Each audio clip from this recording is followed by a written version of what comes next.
Gaisa telpā pirmo reizi sabiedroto iznīcinātāji no Francijas sekmīgi notriekuši no ārzemēm. Kāpēc Krievija varētu gribēt uzbrukt Baltijas valstīm? Ja karš Ukrainā beidzās, jā, tas ir viens no scenārijiem, ka Krievija var īstenot kaut ko, piemēram, Baltijas valstīs.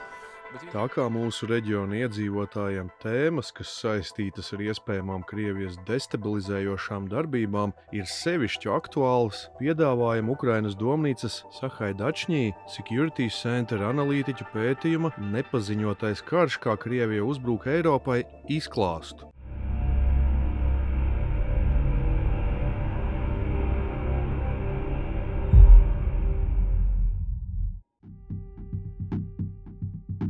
Ja tevi šis video uzrunāja, abonē Taisnība YouTube kanālu, seko sociālo tīklu profiliem un lasi taisnība.com. Paldies, ka dalies un ļauj patiesību uzzināt arī citiem. Eiropa mierina sevi ar cerību uz NATO kolektīvo atbildi uz iespējamu Krievijas agresiju. Savukārt Ukraina aicina partneru valstis saulaicīgi pievērst uzmanību savas infrastruktūras aizsardzībai un mūsdienīgu algoritmisko militāro spēju veidošanai, pamatojoties uz robotizētām un autonomām kaujas sistēmām. Krievija jau ir iegūsi šīs spējas, bet Ukraina ir vienīgā rietumu pasaules valsts, kas var nodrošināt Eiropas Savienības gatavību atvairīt agresiju vai samazināt tās varbūtību. Ir nepieciešama pilnvērtīga sadarbība kopīgu spēju attīstīšanā un Ukrainas integrācija Eiropas drošības telpā. Pētījumā apvienotas divas galvenās tēmas. Pirmā. Tā ir slēpta pakāpeniska agresija, ko Krievija jau ilgu laiku vērš pret Eiropas valstīm, pirmām kārtām pret NATO dalību valstīm. Otrā – Krievijas pilna mēroga agresijas potenciāls un iespējamība pret Eiropas valstīm. Analītiķi norāda, ka šajā posmā Krievijas darbības jau būtiski atšķiras no klasiskajām slēptajām operācijām, kuras iepriekš tika veiktas galvenokārt informācijas un psiholoģiskajā, kā arī politiskajā sfērā, kā arī ar atsevišķu speciālu operāciju palīdzību Eiropas valstīs, lai uzlabotu savas pozīcijas. Sākot ar 2023. gada vidu šo darbību raksturs ir mainījies. Tās ir kļuvušas sistemātiskas un iegūšas pazīmes, kas liecina par operatīvu nākotnes konflikta vides nodrošināšanu. Pētnieki uzsver, ka draudi no Krievijas puses izriet ne tik daudz no pašu līdzekļu daudzuma, cik no rūpīgi aprēķinātas un pilnībā apgūtas metodoloģijas. Sākot no 2013. gada Krievijas militārajā teorijā jēdziens hibrīda karš nav atsevišķa konflikta kategorija, bet gan neatņemama, nedalāma sastāvdaļa visā karadarbības spektrā. Ir ārkārtīgi svarīgi apzināties, ka Krievijas ģenerālštābs hibrīda operācijas neuzskata tikai par diplomātisku vai politisku instrumentu. Gluži pretēji šo virzienu izmantošana nozīmē, ka mērķis jau ir noteikts kā militārs pretinieks un ka kara stāvoklis faktiski jau pastāv. Kā tieši postulēja Krievijas bruņoto spēku ģenerālštāba priekšnieks Valērijs Gerasimovs, Krievijas doktrīna mūsdienu bruņotā konfliktā paredz karadarbību, kas ir nepasludināta un tāda, kas neatbilst nevienam iedibinātam paraugam. Krievijas operatīvais plāns sākumā paredz plašu nekinētisko spēku līniju izmantošanu, politisko, ekonomisko un informācijas karu, balstoties uz iekšējo destabilizācijas potenciālu, ko papildina slēptas militārās darbības un speciālo operāciju spēki. Izšķirošais faktors ir tas, ka šī pirmssliekšņa darbība pilda formējošu operāciju funkciju, kas notiek pirms kinētiskās fāzes. Atklāta parasto bruņoto spēku izmantošana parasti notiek konflikta nepārtrauktības izšķirošajā posmā, bieži vien aizbildinoties ar miera uzturēšanu vai krīzes pārvaldību, lai sasniegtu galīgos mērķus.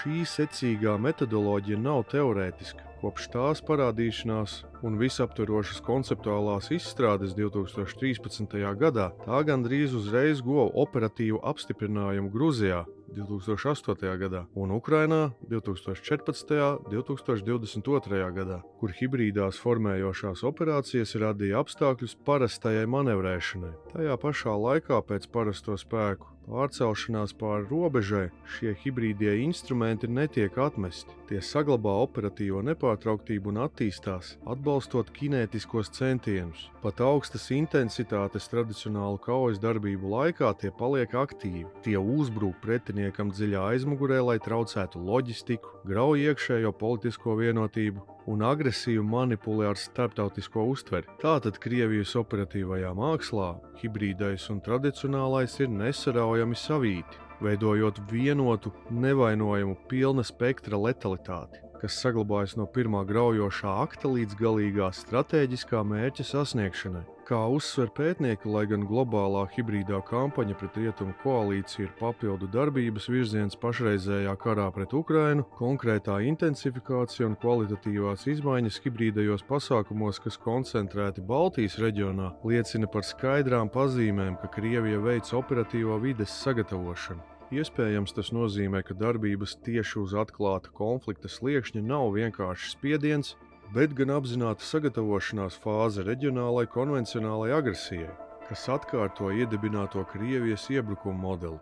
No Krievijas militārās zinātnes viedokļa plaši izplatītajai Eiropas diskusijai par hibrīdkaru trūkst doktrinālas precizitātes. Rietumu analītiķi bieži vien šo terminu identificē ar visu graujošo darbību spektru, tomēr Krievijas militārā domāšana, jo īpaši militāro akadēmiķu formalizētā sistēma, ievieš stingru eskalācijas taksonomiju. Šīs hierarhijas ietvaros hibrīdkarš jau ir konkrēts, augstāks Krievijas darbību līmenis, 4. stadija, kas atšķiras no zemākiem iejaukšanās līmeņiem. Nesenie incidenti Eiropā, kas saistīti ar tiešiem sabotāžas aktiem pret kritisko infrastruktūru, gaisa telpas pārkāpumiem ar kaujas aviāciju, neidentificētu bezpilota lidaparātu izplatīšanu un papildus diversijas elementu iekļūšanu, var nozīmēt, ka slieksnis jau ir pārkāpts. Iepriekšējā politiskā iejaukšanās bija tikai prelūdija. Tajā pašā laikā Krievija diezgan tieši runā par šo izmaiņu. Konkrēti tā ir nostiprināta atjauninātajā Krievijas federācijas ārpolitikas koncepcijā